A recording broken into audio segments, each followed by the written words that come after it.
In the build-up to the 1934 German Grand Prix, the already formidable Nürburgring was transformed. Gone were the days of packing a racetrack with nothing but enthusiasts. Under the control of new Chancellor Adolf Hitler, motorsport was the ideal venue in which to display the might of his new, robust Germany under the Third Reich. Track facilities were draped in swastika flags, while a regiment of brownshirts had marched for weeks from Berlin to be present at the July event. Over 150,000 spectators had descended on the royal track, keen to lay eyes on the new German racing machines that promised to be unstoppable: the Mercedes W25 and the Auto Union P-Wagen. Marvels of automotive innovation, these Grand Prix cars were heavily funded by the German government and looked set to dominate the European racing scene in just the same way that Hitler was hoping to dominate the continent. Resoundingly, quickly, and packed with pageantry designed to inspire a nationalistic zeal. This month on Deadly Passion's Terrible Joys, we're digging deep into Nazi participation in Grand Prix racing with a two-part series, with each episode focusing on one of the two state-funded automotive programs. We're starting off this week with Mercedes, and then digging deeper into the exploits of Auto Union in the next episode with an eye to understanding the complex and often uncomfortable role that motorsport played in the revitalization of the German military after the country was devastated by the First World War. Over these episodes, we'll trace the origins of the automobile in Germany and investigate the impact of the Treaty of Versailles on both industry and national image in order to link Hitler's ascension to power with his emphasis on revitalizing the automotive and motorsport industries. Naturally, we're going to begin with a titan: Mercedes. Motorsport isn't just about fast cars and daredevil drivers. It's a place where scandals burn hotter than exhaust pipes. This is a history podcast dedicated to delving into the darkest corners of the racing world to uncover secrets, deception, and intrigue. My name is Elizabeth Blackstock, and welcome to Deadly Passion's Terrible Joys. Before we dig too deeply into the motorsport explosion funded by the Nazi regime, I want to take a moment to talk about why it happened and the greater purpose it served. To do that, we need to take a look back at the close of World War I. The conflict had begun in 1914 when Franz Ferdinand, heir to the Austro-Hungarian throne, was assassinated by a Bosnian Serb named Gavrilo Princip. Germany was a close ally of Austria-Hungary, while Serbia was protected by Russia. After Ferdinand's assassination, Germany encouraged Austria-Hungary to declare war on Serbia. Just a few days later, on August 1st, Germany declared war on Russia, and then on France. Germany had grown strong since the late 1800s, uniting with several nearby countries and ramping up industry, which included the production of arms to supply a strong military. When the conflict kicked off, the country felt it needed to go on the offensive to avoid being overtaken by enemies. It did so by attacking France, an ally of Russia, and it violated a neutrality agreement that had been established in Belgium. I'm not going to get into detail on the years-long conflict, but critically, when World War I came to a close on June 28, 1919 with the signing of the Treaty of Versailles, Germany was pegged as the primary aggressor. The treaty forced Germany to accept blame for the war, which resulted in a serious weakening of the state. First and foremost, the Treaty of Versailles stated that Germany must repay the Allies for the devastation caused by the war. It's pretty much impossible to calculate any exact sum to compensate for all that damage, but there was a commission that studied what happened and set losses at around $33 billion in 1921. That's an unthinkable amount of money today, in 2025, let alone in war-torn Europe in 1921. Even though economists warned that no country could ever pay back that kind of debt without basically upsetting the balance of the world's economies, the Allies demanded that Germany do so, and the Treaty of Versailles included punishments if Germany missed payments. The fiscal weakening was only one part of a multi-pronged attempt to cripple Germany. The second prong was the near total destruction of the country's military. Conscription was banned, tanks were banned, its air force was outlawed, and the number of personnel in both the Army and Navy were capped in order to prevent any significant mobilization. Only certain factories were allowed to produce things like weapons, and the Allies kept a close watch on those factories. The final prong of the Treaty of Versailles involved chopping down Germany's territories. It was forced to give up its overseas colonies and to relinquish control over the land around its borders. By losing land, Germany lost a significant portion of its iron and coal-producing regions, as well as a decent portion of its population. Further, large swaths of the country were also demilitarized. Germans were horrified. They had been expecting to give up something with the treaty, yes, but they didn't expect to be so economically weakened. They hadn't been invited to negotiate the terms of the treaty, which gave them a sense that they were being handed a dictated peace, not a genuine peace, and they resented the fact that they were forced to take sole responsibility for the onset of the war. The Kaiser government didn't collect taxes from Germans while the war was going on. Instead, it sold war bonds to the public to fund the advance. But after the war, hyperinflation meant those bonds were effectively worthless. And with its various industries kneecapped, unemployment skyrocketed. In 1922, when it came time for Germany to pay its first reparation installments, the country had no money to offer. As a result, French soldiers occupied the Ruhr, Germany's most valuable industrial area, with the goal of collecting missed payments by taking goods from the country. While they were supposed to focus on things like taking coal or industrial goods, the Allied soldiers also made a point of blocking any shipments of food or other supplies into Germany.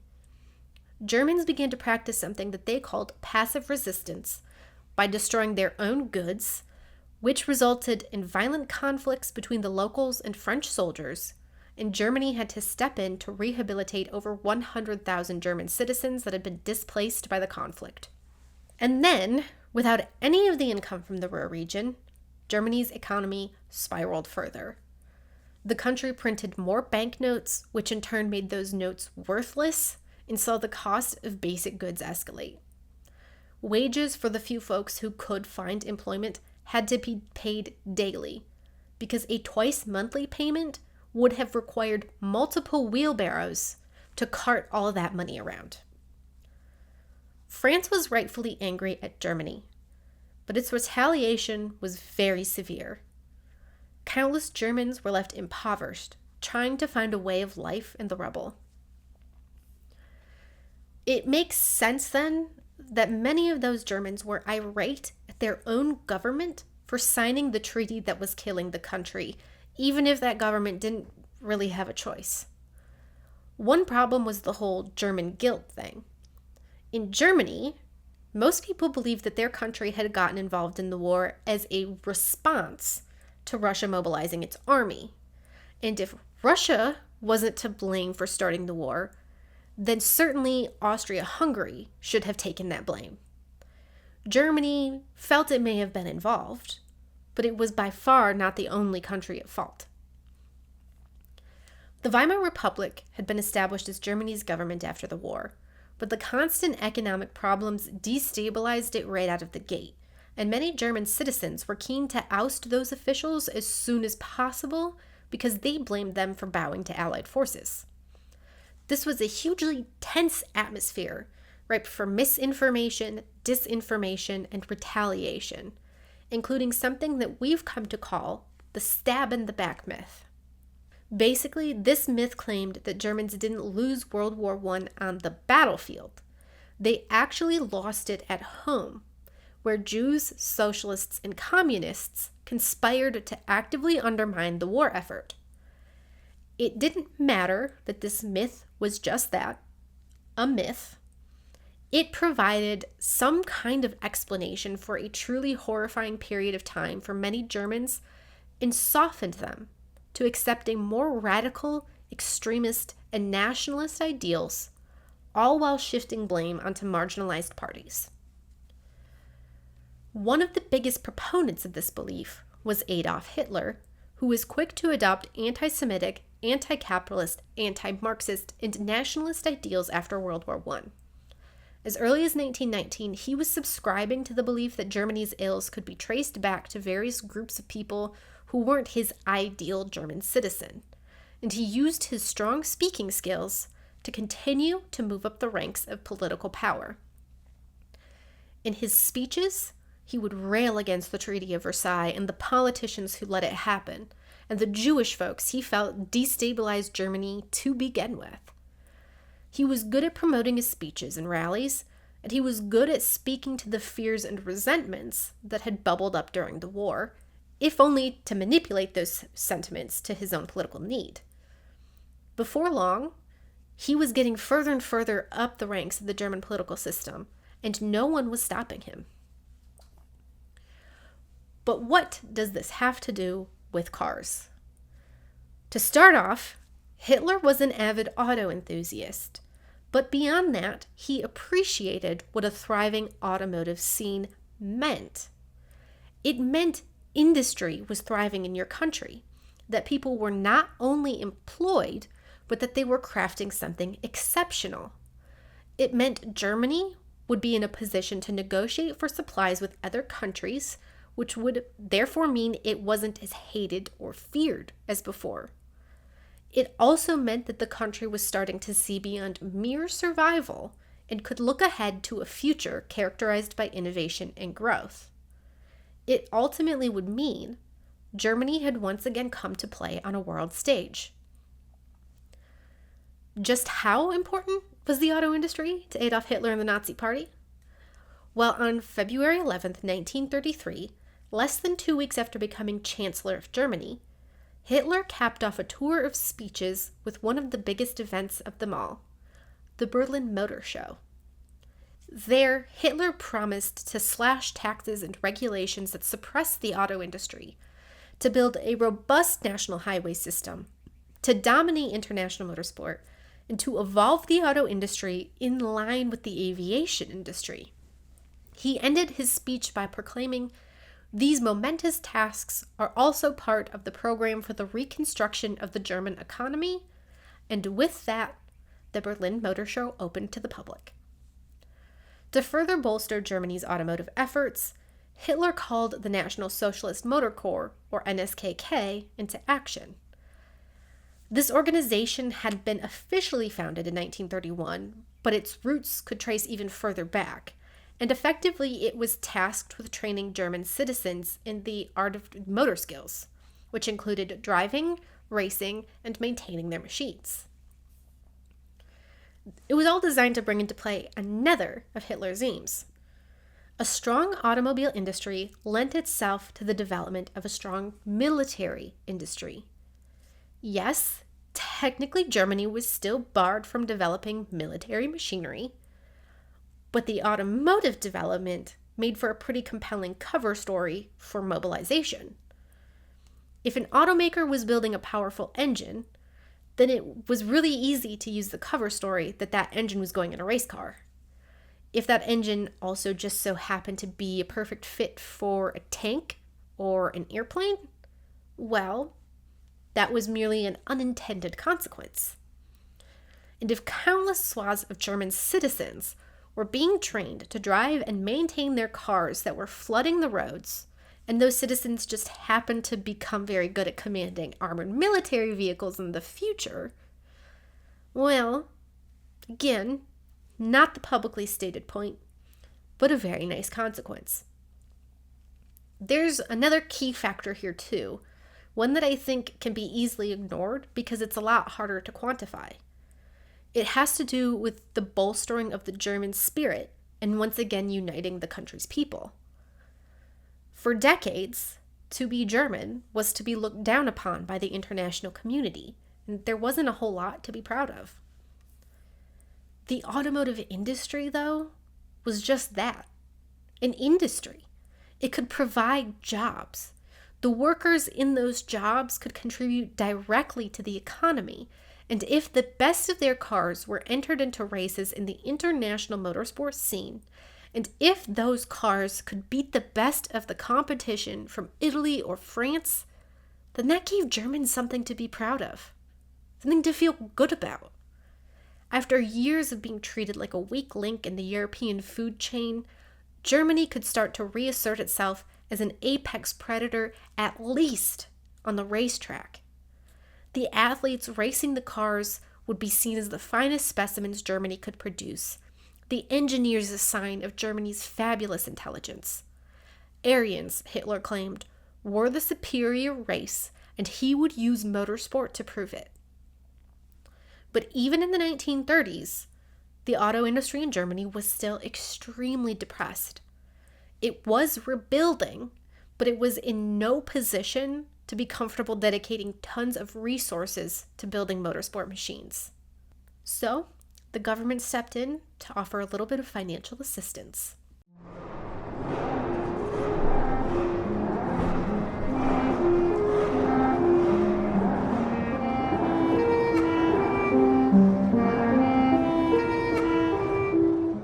Even in the 1930s, the company we know today as Mercedes-Benz was a force to be reckoned with. I'm going to dig deeper into the company's foundation in the next episode, because the roots of pretty much all commercial combustion engine cars can be traced back to Carl Benz. But how had the company survived World War I? What had its racing program been like before the interruption of the war, and to what heights could it ascend in the future? The Mercedes we know today evolved countless times throughout the years. As I said, its roots are in Carl Benz's patent for the Benz Motorwagen, the first automobile powered by an internal combustion engine. But it also has ties to the conversion of stagecoaches into automobiles, which was effected by Gottlieb Daimler and engineer Wilhelm Maybach. The first Mercedes automobile was sold in 1901 by the Daimler Motor and Gesellschaft Company, and its success can be largely attributed to Daimler employee Emil Jelinek Mercedes, who had an eye for marketing and felt that one of the best ways to promote his employer's latest machinery would be entering it in races. Both Benz and Daimler manufactured cars independently for years. In both the marketplace and in the racing scene, they were formidable rivals, with both becoming massive players in the German economy. But after the close of World War I, both companies faced a crisis. Automobiles are being taxed as luxury items by the government, which means that they were being priced out of reach of the average consumer. Gasoline itself was scarce, so even if you were able to buy a car, you probably wouldn't have any way to drive it.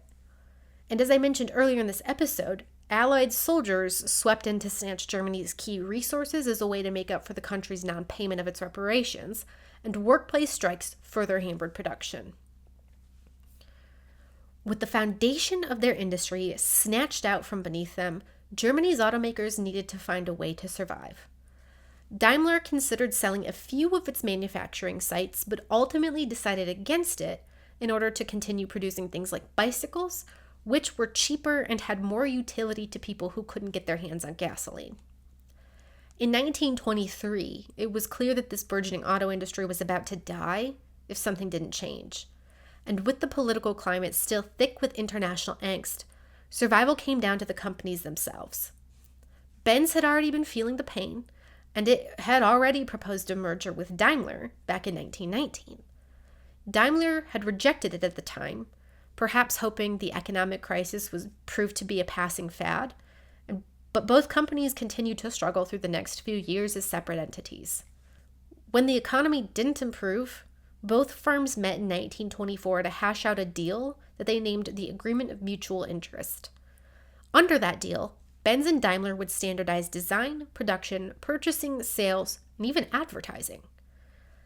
Both companies would still technically be preserving their distinct identities of their individual brands, but this agreement allowed them to pool resources in the interest of keeping both companies alive. But even that wasn't enough. And on June 28, 1926, Daimler and Benz merged into the company we now know today as Daimler-Benz AG. There was no real need anymore for the outfits to maintain separate identities, which necessitated a new brand name under which to market their jointly produced vehicles. They settled on Mercedes-Benz, paying homage to Benz founder Carl Benz and to Daimler's most successful model, the Mercedes. Of note here is the fact that the Daimler name couldn't be used to name cars because Gottlieb Daimler had allowed a ton of other companies to use the name when they purchased patents to manufacture similar machinery. Gottlieb Daimler, however, had not given consent for his name to be used for this specific car, and considering that he died back in 1900, there was no real way to actually gain that consent. Hence, Mercedes. Just weeks after Mercedes-Benz merged, its motorsport program saw its first success. Rudi Cracchiola, who, despite his surname, was decidedly German, took victory at the 1926 German Grand Prix in driving rain. He was just 25 years old and earned the name Regenmeister, or Rainmaster, thanks to the exceptional nature of his drive.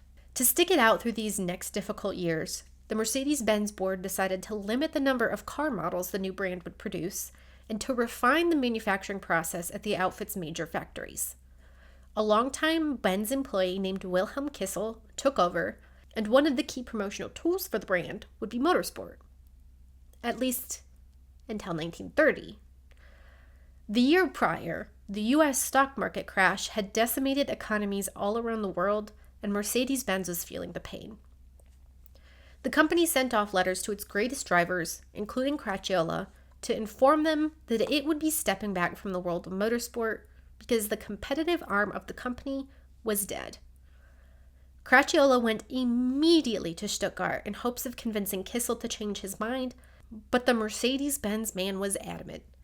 Racing was a luxury that simply could not be tolerated. So, Cracchiola headed over to the office of Alfred Neubauer. Neubauer was, to put it pretty simply, a presence. Tall and portly, he'd been a racing driver until the very moment he was decimated in competition by none other than Rudi Cracchiola back in the mid-20s. That defeat was enough to convince the man from Neuditstein to hang up the goggles and pick up the stopwatch. If he wasn't cut out to be a driver, he would become a team manager, and he would do it in a way no one had done before. Had you attended a race in the 20s and 30s, Neubauer would have been impossible to miss. Decked out in a thick trench coat with a slew of stopwatches hanging from his neck, he transformed the amateur world of race team organization into a refined art. He was the man who invented the chalkboard pit signs that informed his drivers of their positions in the race and their gaps to the cars in front and behind. He required an almost surgical precision for the process of pit stops, chopping down the time it took to service a vehicle from minutes to seconds. And despite the fact that he wasn't all that much older than Rudi Cracchiola, Neubauer had nevertheless become something of a father figure and mentor to the driver who just discovered that he'd be unemployed heading into 1931. Naturally, it was to Neubauer that Cracchiola went next to lament his fate. But Cracchiola didn't arrive alone. He brought with him his girlfriend Charlie, and as Cracchiola spoke with Neubauer, it was Charlie who suggested that if Mercedes couldn't continue in motorsport, well, Rudi may very well just have to go find employment with another team, like Alfa Romeo. The mere suggestion was enough to send Neubauer into fits. Even then, there was a sense of betrayal about one of Germany's best drivers going off to compete for an Italian team. This feeling like it would be a slap in the face to the might of the slowly healing German auto industry. When Rudi and Charlie left his office, Neubauer went directly to consult with Wilhelm Kissel. Racing, he argued, must continue at Mercedes. If it was too expensive for the manufacturer itself, why not allow Cracchiola to buy a discounted version of the SSK, the team's racing machine? Why not allow Neubauer to serve as Cracchiola's manager, to assemble a small staff of his own, and to return to the racing circuits around the world in order to continue dominating as Cracchiola and his Mercedes had done all throughout 1930? Neubauer was convinced he could pay for the program himself. The history books show that Neubauer was right, but in late 1930, Mercedes felt like it was still taking a massive risk in allowing a dedicated motorsport manager to continue competing. Still, Neubauer once again turned to his penchant for perfection in preparing Caracciola and the new, smaller Mercedes team for the first marquee event of the 1931 season, the Mille Miglia. The annual 1,000-mile event had become a point of pride for the Italian motorsport industry, and its organizers believed that no foreign driver could ever hope to conquer the rambling course that wound through towns large and small, up mountains and into valleys. Only the Italians would have time to even consider driving parts of the course, and even then, there was no real expectation that anyone would drive the whole entire thing until race day itself. That mindset was reflected in an entry list that was almost entirely composed of Italian teams and Italian drivers racing Italian cars. The expectations about the kind of car and driver that could win this race were shattered in the face of Alfred Neubauer's Mercedes team. Most outfits treated the Mille Miglia as an adventure into the unknown. Once their driver launched from the start line, he effectively dropped off the map until he hit the next checkpoint. But Neubauer wouldn't broach that uncertainty. Instead, he charted every single mile, the 1,000-mile course, and established a variety of locations for what he called rolling depots, or trucks chock full of mechanics and spare parts. If anything went wrong during an event, there would be someone on hand nearby to solve the problem. Caracciola won. It wasn't an easy victory. During the night, he dropped back through the running order, with his success largely coming thanks to an inspired drive through the final 250 miles of the event. But he did it, crossing the line with an 11-second lead over the Alfa Romeo of Giuseppe Campari. It was the first win for a German driver and a German car in the Mille Miglia, and it would not be the last. When Rudi Caracciola returned to Germany, he was summoned to speak with Wilhelm Kissel. No, it wasn't an offer for a full factory-backed ride or a recommitment to spending the big bucks on motorsport. Instead, Kissel needed a favor. A special customer had ordered a bespoke Mercedes, and the factory had been delayed producing it. To smooth over any potential pain, could Caracciola drive that Mercedes straight to the buyer? It would mean the world to this client, who would certainly appreciate speaking with a celebrity racer. That client was none other than Adolf Hitler. Caracciola was invited into Hitler's office, where a framed portrait of Henry Ford looked down at the two men as they conversed. Hitler congratulated Caracciola on the pride he brought to Germany with his Mille Miglia win, and then proceeded to pepper him with questions about Italy. How were the trains, the roads, and the people? How did Italians feel about Benito Mussolini? What were the living conditions? The future chancellor was perhaps disappointed in Caracciola's vague answers, since the driver had gone to Italy to race and not take notes on the Italian political situation way of life. But after a brief demonstration of the Mercedes, where Caracciola was advised to keep speeds below 20 miles per hour in order to avoid any accidents, he was able to leave. Caracciola came away with the impression that Hitler was perhaps not the most charismatic of leaders, but his passion for motorsport was, at the very least, something to keep an eye on. Despite all of that, Rudi Caracciola departed for Alfa Romeo at the end of the year. He knew his success with Mercedes had a limited shelf life, considering the fact that the automaker was still reluctant to invest in racing. In no time at all, the SSK would be outdated, and there would be no hope of winning. No German automaker entered factory teams in Grand Prix racing in 1932 or 1933. But in 1933, that promised to change.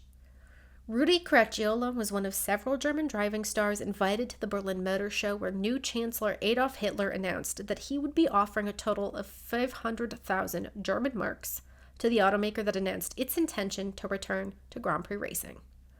And with that, the motorsport world was changed forever.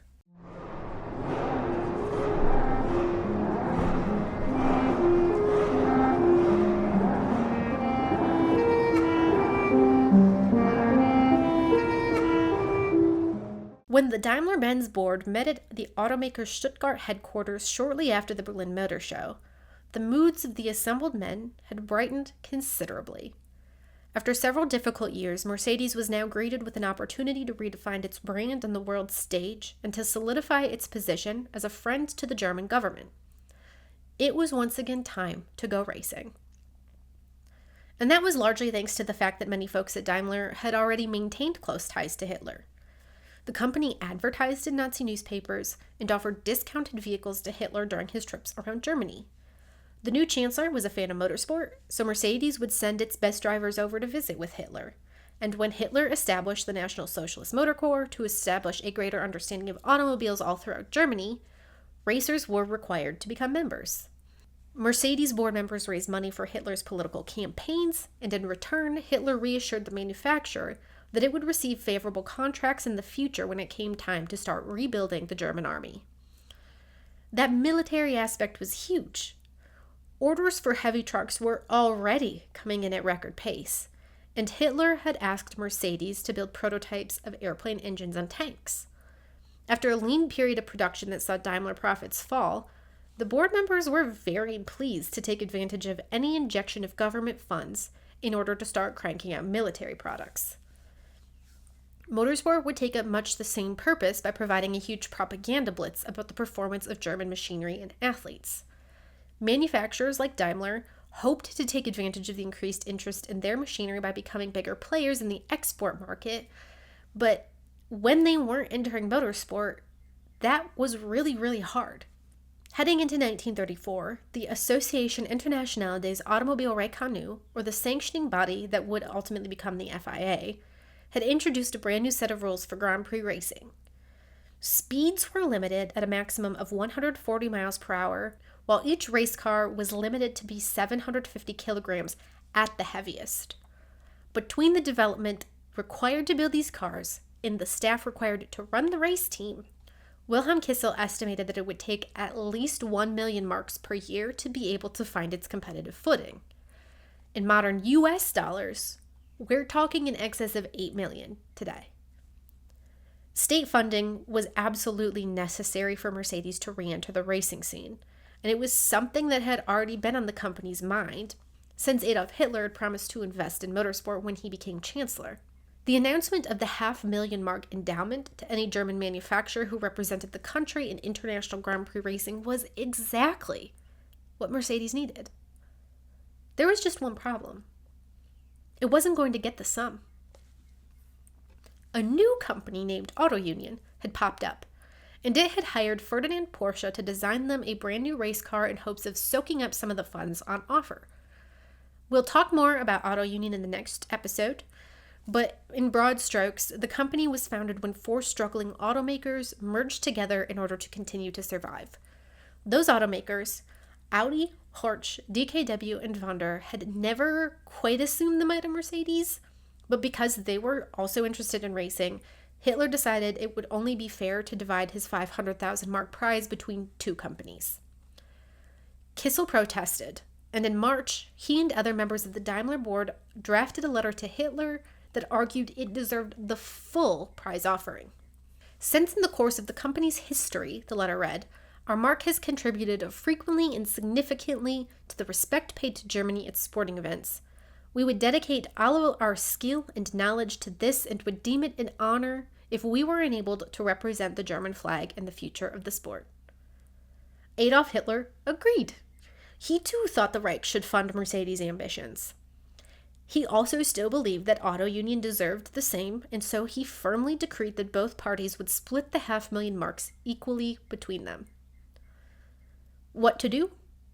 Well, there was only really one option. Daimler-Benz would go racing with its Mercedes mark, even though it wouldn't gain the full amount it had been promised. Yes, it would require more money pulled right from Mercedes' pockets, but board members assumed that it would be one small investment in currying favor with the Nazi regime in the future. During the winter, Mercedes embarked on an all-out effort to craft its upcoming Grand Prix challenger, which it termed the W25, designed by a Dr. Hans Neibel. Dr. Neibel saw the 1934 Grand Prix rule set differently than most other designers at the time. Remember that this is still fairly early in the history of automotive development, so things like aerodynamics weren't well understood. Most teams looked at the 750 kilogram weight limit of these new cars and assumed that a lower weight would necessarily mean a less powerful car, because in that era, they associated a heavier chassis with extra power. But Dr. Nebel disagreed. He felt it would be possible to wedge a big, powerful engine into an extremely light but durable chassis. It would just take some creative thinking to fit all those components together. The result was the aforementioned W25. Its engine was somewhat unremarkable. It was powered by a supercharged 3.3-liter straight 8 that Mercedes was already intimately familiar with. They tuned the engine to the extent that it could achieve 50% more horsepower than the rival Alfa Romeo P3, but they'd also ensured that the engine could cope with all that extra power by testing it. It was the construction of the rest of the car where Dr. Nebel got creative. Wherever possible, he used light metal alloys to cut down on weight. And the single-seater configuration, which was something new to Mercedes, provided a more centered weight distribution. Other advanced features included combining the gearbox and differential to reduce the amount of moving parts, hydraulic brakes, front and rear wheel independent suspension, a low slung configuration, and holes that were drilled in every possible surface to keep that weight down. The 750 kilogram weight limit had been introduced to reduce speed, but Mercedes found a way to make an even quicker car. Prior to the start of the 1934 season, Adolf Hitler sat down with both Mercedes and Auto Union to rattle off a list of expectations for the conduct of the teams and the drivers representing Germany. Hitler had been made Korpsführer of the National Socialist Motor Corps, and he took his job extremely seriously. Between April and September of 1933, under his control, NSKK membership rose from 30,000 members to 350,000 members. A lot of people tend to assume that meant that any folks associated with the industry were likely to trend fascist. The truth, though, is that the skyrocketing numbers came down to the fact that Hitler required membership in this organization to do a lot of things, like be part of a race team, a motor club, or a driving school. So it meant that Grand Prix drivers had to sign up. Because the NSKK was effectively a paramilitary organization, Hitler and Hitler had extremely strict rules. Naturally, drivers were expected to do everything they could do to bring honor to Germany, but as international representatives of the Nazi Party, they were also expected to conduct themselves in a certain fashion when they were in public. And this included specific details such as how they were supposed to show affection to their spouses before and after a race. Motor racing, read NSKK propaganda, is no longer primarily about personal success, but a never-ending struggle for the success and honor of the Reich. It was in this pre-race meeting that the NSKK outlined all of those rules and expectations while also charting a list of races to run in a way that was designed to maximize German victory. The year got off to a slow start in large part because star driver Rudi Cracchiola had been severely injured the year before. After the close of 1933, Alfa Romeo announced it would be ending its racing program, which left Cracchiola with nowhere to go and very little time to find a ride. His close friend Louis Chiron found himself in the same boat, having been fired by Bugatti, so together they purchased some Alfa Romeo 8Cs and formed their own racing team, which they named Scuderia CC. But at the Monaco Grand Prix, 3 of Cracchiola's 4 brakes failed heading into Tibet, and he had a choice to make: crash into the wall or leap into the sea. He went with the former, and the impact crushed his right leg. He spent a year bouncing between different hospitals and his home in Switzerland, trying to regain strength in a leg that had been made an inch shorter due to surgery. And to make matters worse, his loving wife Charlie was killed in an avalanche, leaving Cracchiola with effectively nothing to live for. It was his friend Louis Chiron and his girlfriend Baby Hoffman who brought Cracchiola back to life. Chiron arranged for Caracciola to drive a lap of honor at the Monaco Grand Prix behind the wheel of a Mercedes convertible, and though his injured leg still ached, he had made up his mind. Racing was what he was meant to do, and he would do it with Mercedes. There were surely doubts on the part of the race team, but by 1934, Caracciola had become an integral part of Mercedes. Obsessed with cars growing up, he'd ended up taking a job with an automaker named Fafnir before moving off to sell cars for Daimler in 1923. Every so often, Daimler would provide him with a car to race, and he began to make a name for himself and for Mercedes on racing circuits around Europe. The team didn't owe him a guaranteed Grand Prix drive, but at the very least, it should allow him to test the incoming W25. It was off to Avis, a mighty stretch of straight road connected by 2 sharp turns, for that test. It was a mind-numbing track, one that would force Caracciola to keep the accelerator pressed firmly to the floor on the straights, to brake hard for one of the turns, and to maneuver the intimidating banked section that comprised the second turn. For a driver whose right leg was still in massive amounts of pain, behind the wheel of a car that one Mercedes driver said felt like driving a fast touring car on ice, it would be no easy feat. And yet he managed to set a lap of 235 kilometers per hour, or 146 miles per hour. That was more than good enough. Alfred Neubauer asked him then and there to rejoin the Mercedes team. Enlisting in the National Socialist Motor Corps was a requirement to do so, and Caracciola wasted no time signing up. Word of the 2 formidable racing machines, the Mercedes W25 and its competing Auto Union P-Wagen, which I'll dig into more in the next episode, spread like wildfire throughout the European racing scene.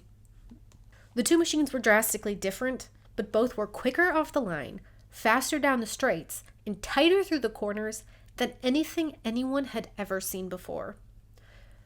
Manfred von Brauchitsch, whose uncle Walter had become commander-in-chief of the German army, was confident enough to tell media that we shall win tomorrow because we are the strongest team. That race, in July, was set to take place at Montlhéry in France, the very day after what we later came to call the Night of the Long Knives, where Hitler ordered the killing of his rivals in order to assume more complete power without any threat of a challenge. Had a Mercedes or an Auto Union gone on to win that day, it probably would have cast a grim pall on the motorsport scene.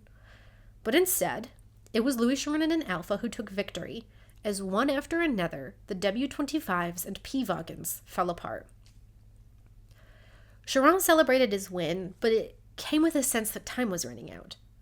The German cars may have failed this time, but the raw pace they displayed was a clear sign of things to come. And Mercedes and Auto Union clearly had the resources in place to return to their headquarters and whip up a solution before the next events. Those solutions were in full effect 2 weeks later at the German Grand Prix, an event that had become a significant rallying point for the Nazi Party. A regiment of brownshirts had marched for weeks from Berlin to be in attendance, while the Nürburgring itself was adorned in swastika flags and parading rows of soldiers, designed to instill both a sense of pageantry and pride in the hearts of the 150,000 fans who flocked to the German countryside in hopes of seeing a dominant display of force. Already, the Nazi Party was beginning to reap the rewards of Germany's automotive might, as motorsport innovations began to find their way into fighter planes, military trucks, and armored vehicles being manufactured by the very automakers fielding these race cars. 40% of the Mercedes team budget was coming directly from government financing.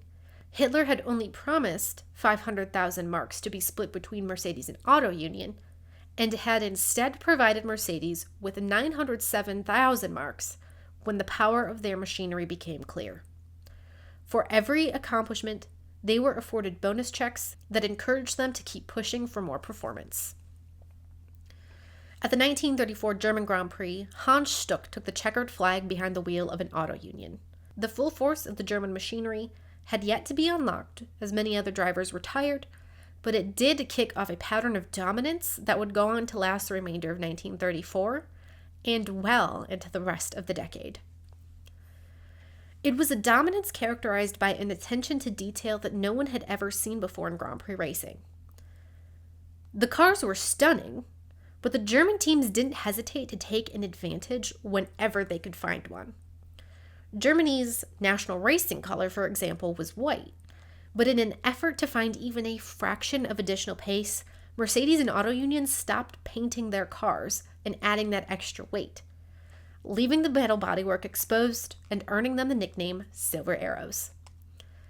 The Silver Arrows arrived at races with truckloads of personnel and equipment. In the pits, they cordoned off their cars, covered them in cloth, and shooed away any photographer who might try to get a photo of the engine.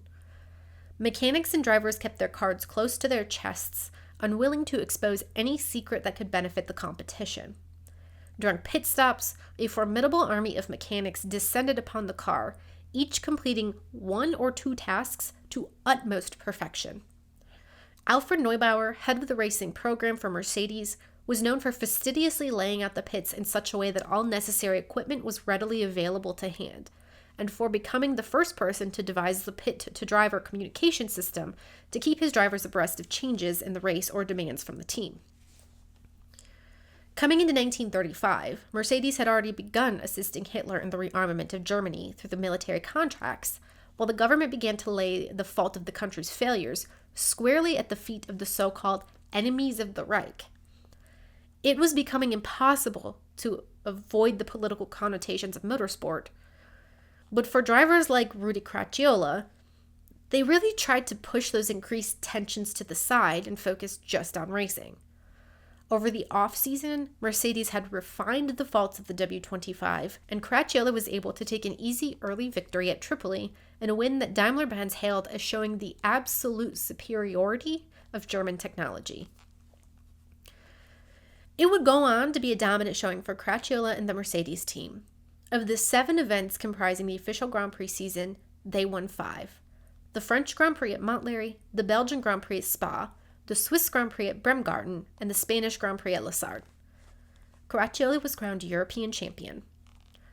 International tensions simmered that year. When German drivers swept the podium in France, fans actively booed the French ministers in attendance, frustrated that their own countrymen were unable to build a car worthy of competing on their own soil.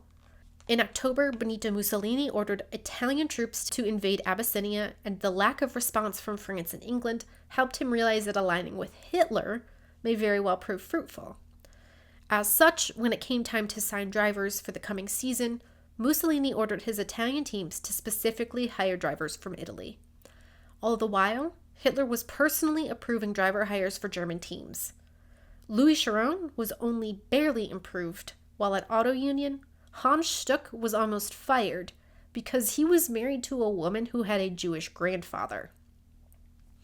The 1936 championship would go to Bernd Rosemeyer of Auto Union, with Mercedes struggling to keep up and ultimately withdrawing partway through the year to focus on their next racing machine. But the following year, the tides of favor would once again swing back around to Mercedes.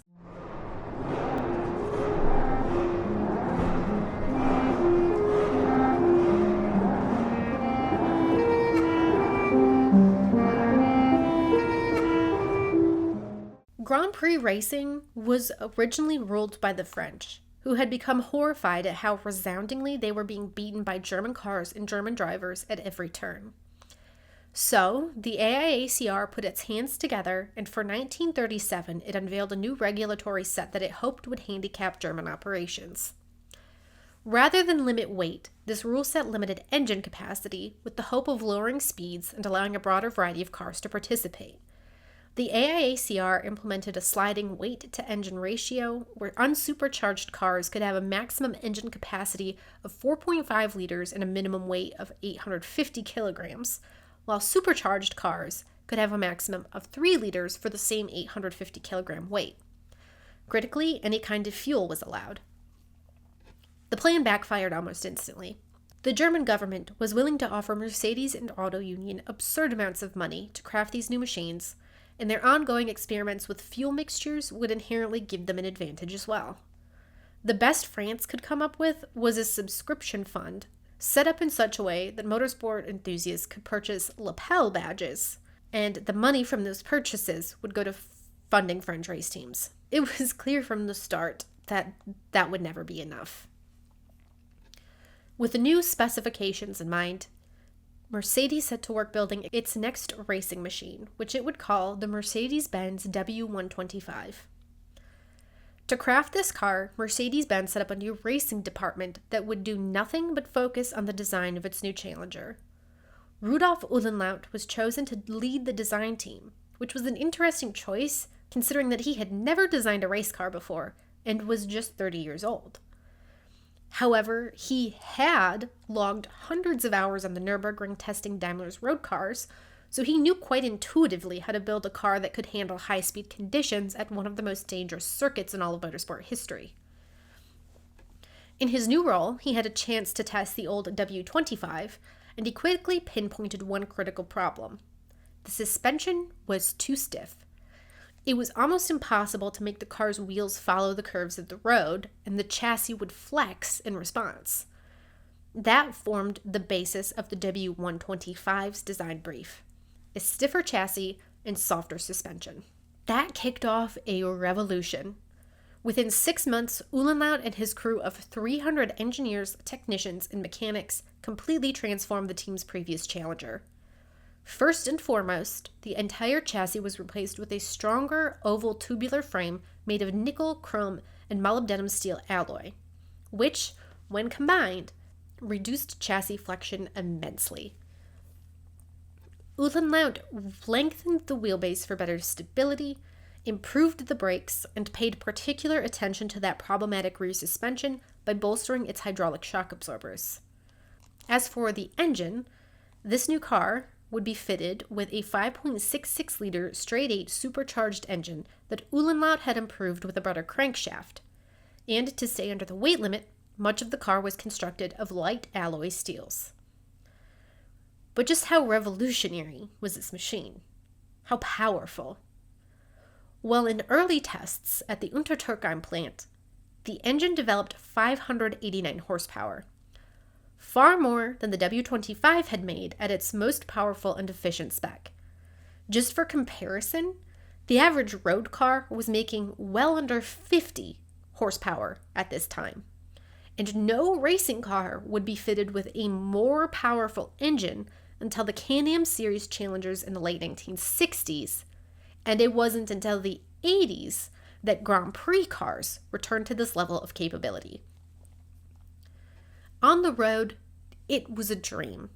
Rudi Caracciola joined the Mercedes crew for several weeks to run the 125 through its paces, and he found the performance astonishing. In first gear, the car reached 88 miles per hour. In fourth, the top gear, he hit 199. It was an astonishing amount of power, an astonishing amount of speed. If the W125 could hold together on the track, and testing seemed to imply that it would, then Caracciola would once again have a car capable of fighting the Auto Unions. But yet again, the Mercedes machine had teething problems. At Avis in late May, a race that didn't count for the championship, Caracciola suffered engine failure. At the first official Grand Prix of the year in Spa, an Auto Union took victory, and it was Bernd Rosemeyer who took a much-lauded win at the Vanderbilt Cup, an American race in Long Island noted for its handsome cash prizes. Adding insult to injury was the fact that the Silver Arrows crews were greeted at the docks in New York by angry crowds, which justified the team hiring Pinkerton agents to protect them, all while the American press hailed the beloved Rosemeyer. In late July, Mercedes turned the year around. The Nürburgring, the testbed of the W125, was packed with almost 500,000 fans desperate to see their homegrown drivers battle for the lead. While Rosemeyer had dazzled the crowd by landing his own personal plane on the front stretch, it was Caracciola who dazzled on race day, launching into a lead from his start on the second row of the grid, one that he held until the checkered flag. To celebrate his win, Caracciola and teammate Manfred von Brauchitsch were flown to Adolf Hitler's home in Bayreuth by Hitler's private pilot, Hans Bauer. Joseph Goebbels served as the welcoming party, leading both the drivers into the home for handshakes and photographs with the German chancellor. It was there that Caracciola's loyalty to Germany was quietly called into question. Bauer pulled aside the driver to let him know that many higher-ups in the government were concerned about his choice to live in Switzerland. Rumors had swirled that Cracciola had traded his German citizenship for a Swiss one. Those concerns were initially dispelled when Cracciola displayed his German passport, but it was very likely an unsettling moment for a driver who had gone there expecting celebration. The remainder of the 5-race championship season was a Mercedes washout. Von Brauchitsch won the next race in Monaco, with Cracciola taking victory at both Bremgarten and Livorno to win another championship. The title cemented Mercedes' role as the pride of Germany's automotive might. While the average road car had very little in common with the mighty W125s, the car's utter dominance and refined engineering made it the envy of the world. Exports were rising in tandem with the manufacturer's output, and naturally, that also meant increased profits. Tucked amidst these factories churning out road cars were factories churning out military equipment, with a Daimler-Benz salesman extraordinaire Jacob Werlein negotiating massive military contracts on the company's behalf. Again, this was a blatant violation of the Treaty of Versailles, but the Nazi Party had long since learned that for as harsh as the treaty's terms were, very few were willing to continue to enforce them. It was kind of like the world started to look the other way. Building up into 1938, Mercedes had once again begun designing its next iteration of the W125. Rudolf Uhlenlaut was once again in charge of the project, but this year Mercedes had also managed to convince Auto Union's Ferdinand Porsche to consult on a new design. The new machine would have a blown V12 engine, with the drive shaft moved slightly off-center to allow the driver to nestle closer to the ground. The team employed wind tunnel testing to improve aerodynamics, sparing no expense to retain its title as Hitler's favorite automaker. The racing program alone cost Daimler 4.4 million Reichsmarks that year, an absurd amount of money for anyone, let alone a company that had been miffed at the government's decision to split a measly $500,000 grant between itself and another company. And just for some additional context, France had arranged for a 1 million franc prize to go to the automaker who could run the fastest average time over a certain number of laps at Montlhéry ahead of 1938. The sum was not only much less than what the German marks were spending, but it was money that had to be earned, not merely provided. And companies like Bugatti and Delahaye spent way more money in order to develop cars capable of earning that prize, which meant that instead of developing its Grand Prix cars for future racing, they were refitting their current cars to accomplish this single task. It was two entirely different approaches to motorsport, and Mercedes had good reason to think its new machine, the W154, was going to be the class of the field in 1938. However, Grand Prix racing wasn't the only thing on Mercedes' mind. The outfit had been hard at work modifying a W125 to compete for many of the world's speed records. Here, too, a fierce fight had kicked up between Auto Union and the Daimler-Benz firm, with the Ruler Strait Autobahn serving as a battlefield during an annual event called the Reich Rekordwoche, or Reich Record Week. In 1937 edition had seen Bernd Rosemeyer of Auto Union dominate, as the modified W125 displayed a frightening tendency to drift toward the edges of the road at high speed. A disappointment, yes, but in January of 1938, they had a chance to try again. Hitler organized another set of record attempts to take place in tandem with the Berlin Motor Show, and despite Cracciola's warning that we cannot go on this way, one of us will die, both Mercedes and Auto Union showed up to fight. Bad weather delayed the first running on January 27th, but the following day, in the stillness of morning, Cracciola made his run up and down the Autobahn. His average speed was 268.5 miles per hour, breaking the record previously set by Rosemeyer by a whopping 20 miles per hour. Unable to speak after experiencing that speed, Cracciola determined that he had done his duty and returned to his hotel. But Auto Union was keen to respond as quickly as possible, ideally before the next newspaper edition went out to the masses recording Mercedes' success.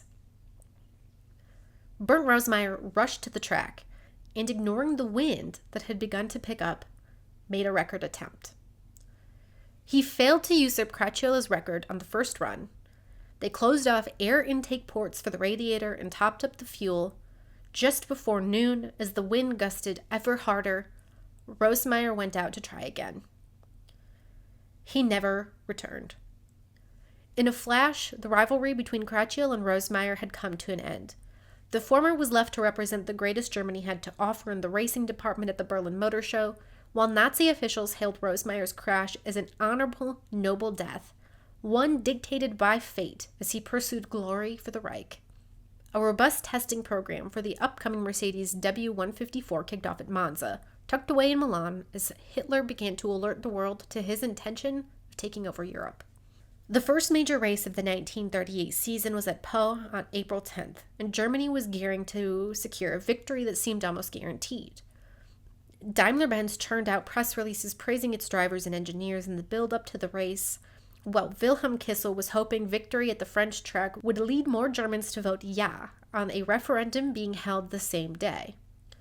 The referendum consisted of exactly one question. Do you approve of the Nazi list of parliamentary candidates and the Greater Reich's first conquest? It came as a shock, then, that the German machines were helpless in the face of Rennie Dreyfus's Delahaye, which was fielded by American heiress Lucy O'Reilly Schell. Though Dreyfus was born to both a Catholic and Jewish family that practiced neither religion, his surname alone was so intertwined with continental conceptions of Jewishness that his win was a slap in the face to an increasingly anti-Semitic Germany. Daimler-Benz press representatives, stewing from the loss, framed the race as a dress rehearsal. It was, after all, a non-championship event. Of the 4 championship-eligible Grand Prix in 1938, Mercedes won 3. Manfred von Brauchitsch took victory at Rem. British driver Dick Seaman nabbed victory at the Nürburgring, while Crutchfield was triumphant at Bremgarten.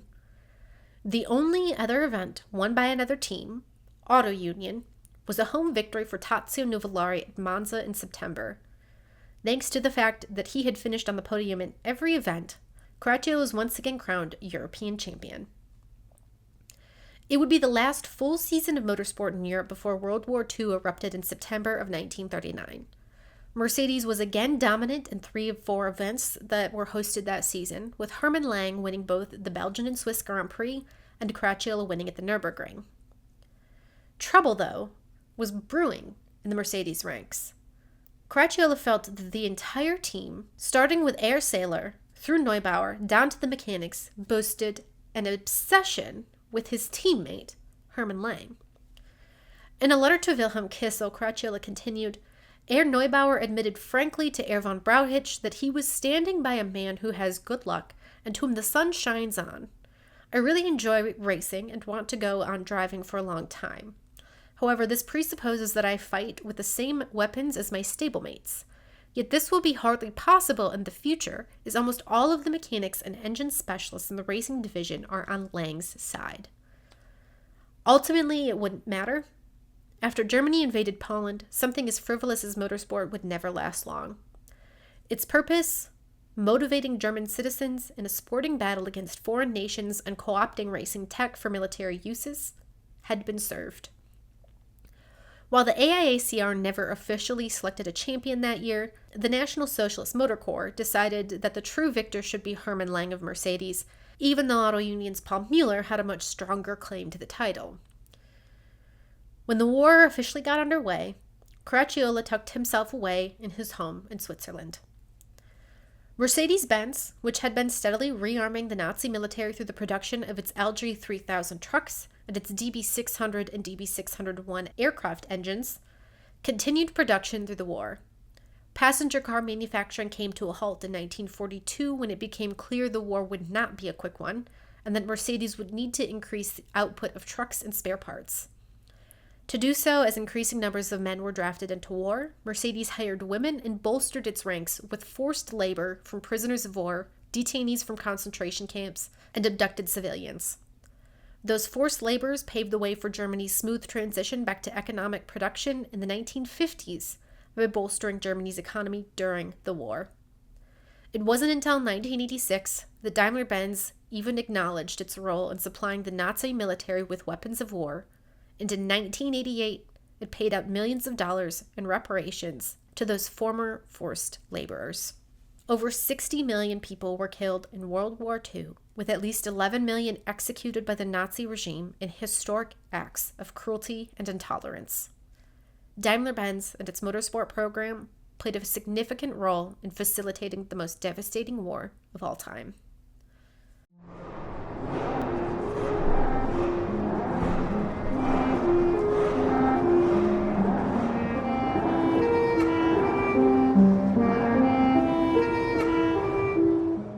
With the onset of World War II kicking off, Grand Prix racing ground to a sudden halt. Exactly one major race took place after Germany invaded Poland, the 1939 Belgrade Grand Prix, because Yugoslavia felt that canceling the event would have likely provoked retaliation from the Germans.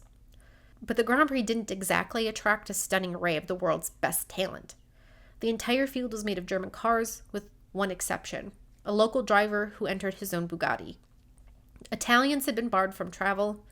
The British government warned its drivers that attending the race could leave them prone to hostility, and the French by this point knew they had nothing to give. War was here. For the purposes of this episode, though, I'm going to leave you on something of a cliffhanger. I want to thank you immensely for tuning into this episode of Deadly Passions, Terrible Joys, and in the next one, we'll keep digging into Nazi participation in motorsport and how it transformed both Grand Prix racing and the art of war itself.